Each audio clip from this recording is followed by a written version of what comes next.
आज की इस वीडियो में आपको बताएंगे तख्त सचखंड श्री हजूर साहिब नांदेड़ की यात्रा के बारे में संपूर्ण जानकारी।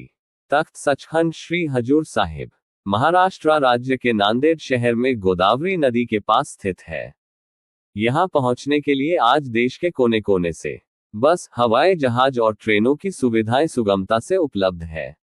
आप देश के किसी भी कोने से तख्त सचखंड श्री हजूर साहिब नांदेड़ बहुत ही आसानी से पहुंच सकते हैं। वैसे अधिकतर यात्री आरामदायक सफर के लिए और प्रकृति का नजारा देखते हुए ट्रेनों से ही तख्त सचखंड श्री हजूर साहिब नांदेड़ आते हैं। अंब-अंडोरा से चलकर भोपाल खंडवा के रास्ते चलने वाली यह ट्रेन भी हजूर साहिब नांदेड़ रेलवे स्टेशन पर पहुंच रही है। स्टेशन से बाहर निकलने पर हजूर साहिब नांदेड़ रेलवे स्टेशन की तस्वीर कुछ इस तरह दिखाई देती है जैसे किसी महल का प्रवेश द्वार।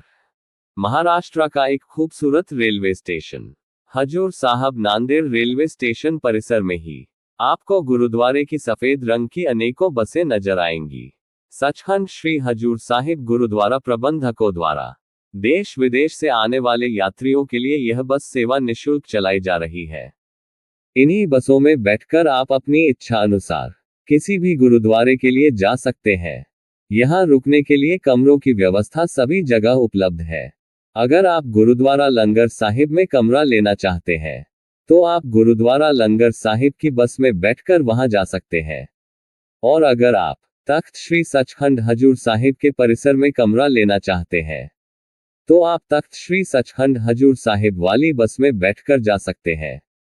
अगर आप इन बसों में नहीं जाना चाहते हैं या आपके पास सामान ज्यादा है तो आप रेलवे स्टेशन से ऑटो रिक्शा करके भी जा सकते हैं। अगली जानकारी यहाँ पर रुकने के लिए कमरों के बारे में यह है कि रेलवे स्टेशन से चलने के बाद बस गेट नंबर 4 पर रुकेगी। यहाँ से संत बाबा निधान सिंह जी गुरुद्वारा लंगर साहिब में आपको काफी रूम मिल जाएंगे। बस यहाँ पर लिफ्ट की सुविधा उपलब्ध नहीं है। ये है गुरुद्वारा लंगर साहब का लंगर हॉल। यहाँ पर आप बैठकर गर्मा गर्म लंगर भी छक सकते हैं। गुरुद्वारा लंगर साहब के पास ही में स्थित है श्री गुरु अमरदास जी NRI यात्री निवास। यहाँ पर सभी कमरे ऐसी है जो आपको आसानी से मिल जाएंगे। इस यात्री निवास में कमरों की बुकिंग ऑनलाइन नहीं होती है। यहाँ आने पर ही आपको कमरा मिलता है। ये गेट नंबर 5 के बिल्कुल सामने ही स्थित है। इसी के पास में गेट नंबर 3 के अंदर स्थित है धन धन बाबा बुढ़ा जी NRI यात्री निवास। इस यात्री निवास में भी सभी कमरे ऐसी है। यहाँ पर देश के कोने कोने से आने वाले यात्रियों के वाहनों की पार्किंग के लिए जगह भी बहुत है। धन धन बाबा बुढ़ा जी NRI यात्री निवास के पीछे ही एक और विशाल NRI यात्री निवास भी है। यहाँ पर भी सभी कमरे ऐसी है। ये सभी यात्री निवास गुरुद्वारा लंगर साहब के अधीन ही आते हैं। अब आपको बताते हैं तख्त सचखंड श्री हजूर साहिब में बने हुए कमरों के बारे में। ये है तख्त सचखंड श्री हजूर साहिब का विशाल परिसर। इस परिसर में चारों ओर कमरे ही कमरे हैं। अगर आप यहाँ कमरा लेना चाहते हैं तो इसके लिए आपको ऑनलाइन कमरा बुक करना पड़ेगा, क्योंकि यहाँ पर अधिकतर कमरे खाली नहीं होते हैं। तख्त सचखंड श्री हजूर साहिब परिसर के अंदर बने कमरों में गर्म पानी के लिए गीजर भी लगा हुआ है और कमरे में फ्रिज भी उपलब्ध है। यहाँ पर लिफ्ट की सुविधा भी उपलब्ध है। इसके अलावा यहाँ पर NRI कॉम्प्लेक्स, पंजाब भवन, गुरु अंगद देव जी यात्री निवास, भाई जोगा सिंह यात्री निवास, भाई दया सिंह जी और संत बाबा जोगिंदर सिंह जी मोनी यात्री निवास भी है। इन सभी में आप ऑनलाइन कमरा बुक करवा सकते हैं। ये सभी यात्री निवास 5 से 10 मिनट की पैदल दूरी पर ही स्थित है। तख्त सचखंड श्री हजूर साहिब परिसर के पीछे कुछ ही दूरी पर श्री गुरु रामदास जी यात्री निवास भी है, जहां पर आपको बिना AC वाले साधारण लेकिन बड़े और हवादार कमरे मिल जाएंगे। यहां पर शुरू के 3 दिन के लिए यात्रियों को कमरे निःशुल्क दिए जाते हैं। उसके पश्चात 50 रुपये प्रतिदिन का चार्ज देना होता है। कुल मिलाकर हजूर साहिब नांदेड़ में तीर्थ यात्रियों के रुकने के लिए कमरों की कोई कमी नहीं है। आप कभी भी आओ, आपको यहाँ जहां पर भी कमरा लेना हो मिल जाएगा।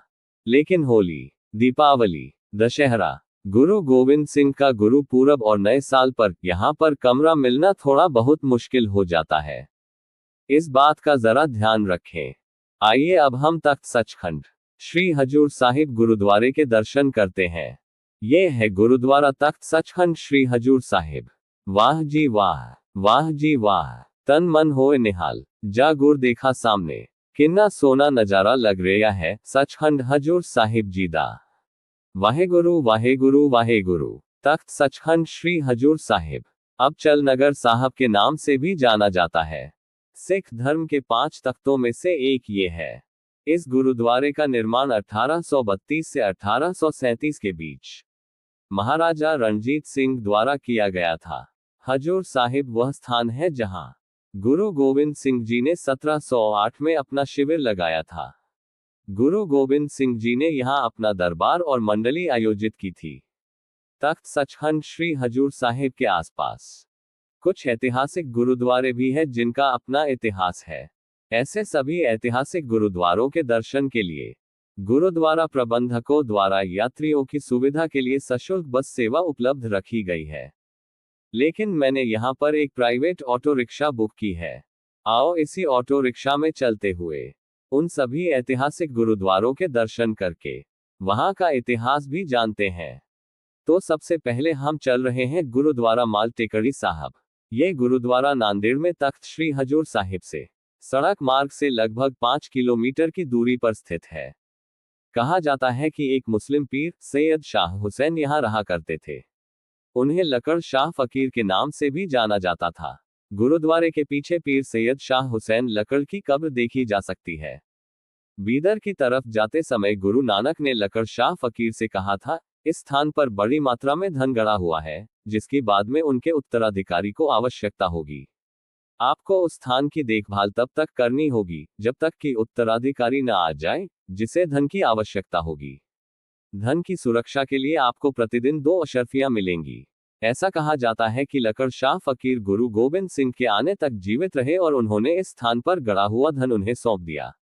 गुरु गोविंद सिंह ने अपनी सेना में से उन लोगों को पैसे बांटे जिन्हें पहले गुरुद्वारा श्री संगत साहिब के स्थान पर भुगतान नहीं किया जा सका था। उस दिन से इस स्थान को माल टेकड़ी के नाम से जाना जाता है। अब हम चल रहे हैं गुरुद्वारा माता साहिब नांदेड़। यहाँ श्री गुरु गोविंद सिंह जी की पत्नी माता साहिब कौर जी ने पिछले जन्म में लंबे समय तक यहाँ ध्यान किया था और जब गुरु गोविंद सिंह जी नांदेड़ आए तो वह गुरुद्वारा हीरा घाट में रुके थे। गुरु जी दिन भर की यात्रा और शिकार के बाद इस स्थान पर आते थे और दोपहर का भोजन करते थे। उस समय से इस गुरुद्वारा में लंगर की सेवा निरंतर चल रही है। माता साहिब कौर जी इस पवित्र स्थल पर फिर से ध्यान करने लगी। अब हम चल रहे हैं गुरुद्वारा हीरा घाट साहिब। गुरुद्वारा श्री हीरा घाट साहिब नांदेड़ शहर से लगभग 9 किलोमीटर की दूरी पर गोदावरी नदी के तट पर स्थित है।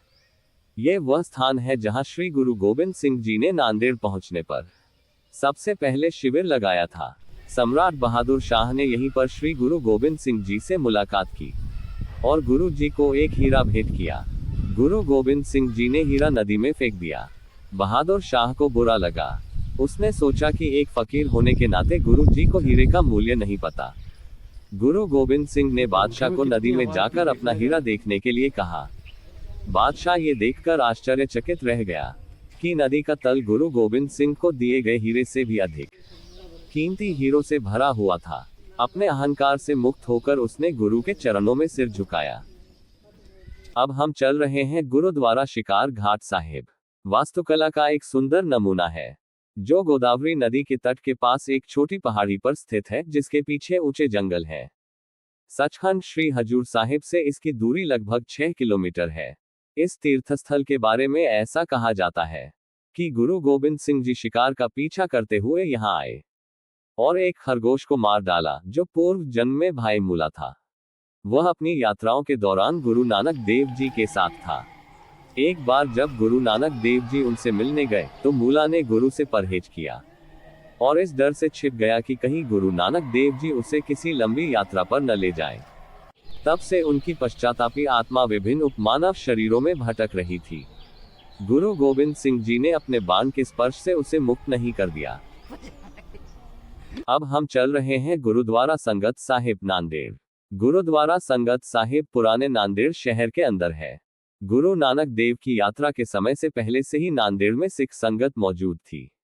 नांदेड़ पहुंचने पर गुरु गोविंद सिंह जी सबसे पहले यहीं रुके थे। गुरु गोविंद सिंह जी के साथ आए 300 से ज्यादा योद्धाओं में तनख्वाह बांटने के लिए माल टेकरी में पाया गया खजाना यहां लाया गया था। यह बहुत ज्यादा कीमती रहा होगा, क्योंकि इस खजाने को एक सिक्के से नहीं गिना गया था, बल्कि हर योद्धा को एक ढाल दी गई थी। जिस ढाल से उसे बांटा गया था उसे आज भी इस गुरुद्वारे में पवित्र अवशेष के रूप में रखा गया है। अब हम चल रहे हैं गुरुद्वारा श्री नगीना घाट साहिब। नगीना घाट साहिब गुरुद्वारा गोदावरी नदी के तट पर स्थित है। श्री गुरु गोबिंद सिंह जी गुरुद्वारे के स्थान पर खड़े थे।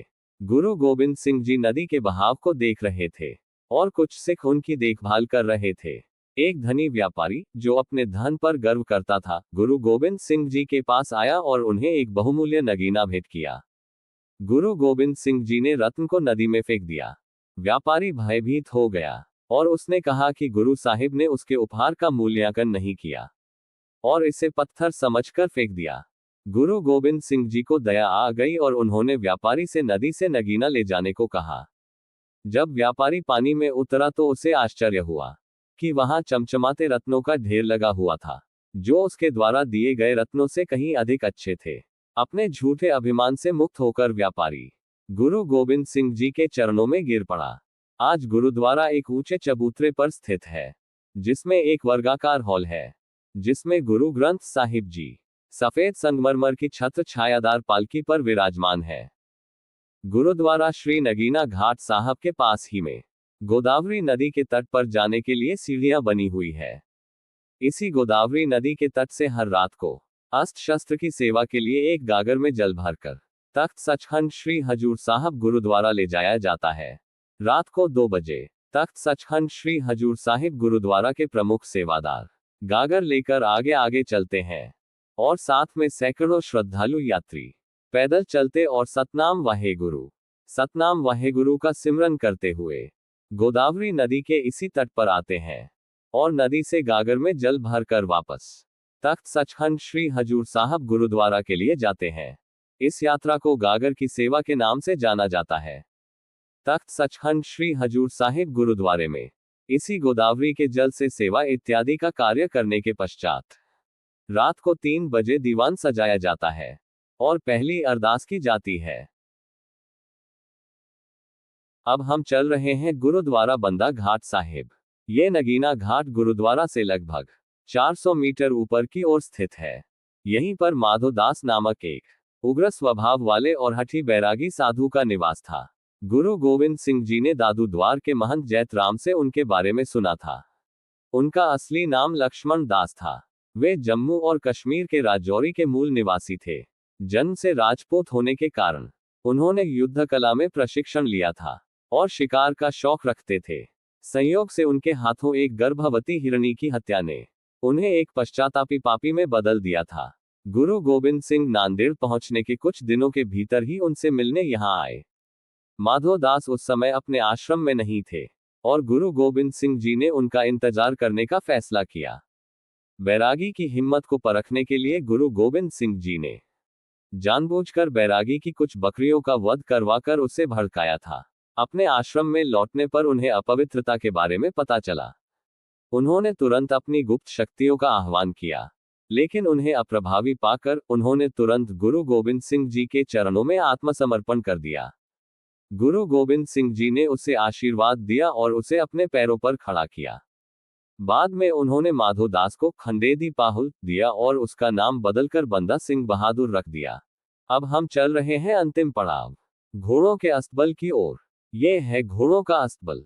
ये गुरु गोविंद सिंह जी का घोड़ा है। इस घोड़े का नाम अनमोल सिंह है।